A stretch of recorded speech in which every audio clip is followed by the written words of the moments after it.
প্রিয় দর্শক শ্রোতা আসসালামু আলাইকুম। দেখতেই পারতেছেন আমাদের গাজীপুর উপজেলায় মৌচাক ইউনিয়নে বন্ধুরা দেখতেই পারতেছেন সেই দূষর শেখ হাসিনার বোন শেখ রেহানার বাংলো বাড়িতে আমরা এখন অবস্থান করতেছি।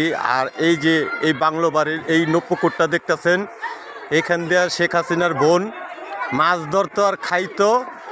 আর এই বিশাল পুকুরটিতে গোসল করে দেখুন, এখন শিশুরা গোসল করতেছে। দর্শক দেখুন কত আনন্দ। আর সেই সময় বাড়িটা বন্ধ ছিল, একজনই শুধু গোসল করতো। দেখুন এখন কত হাজার হাজার মানুষ উপভোগ করতেছে। বন্ধুরা দেখুন, এই হলো সেই খুনি স্বৈরাচারী শেখ হাসিনার বোনের বাড়ি, বাংলো বাড়ি।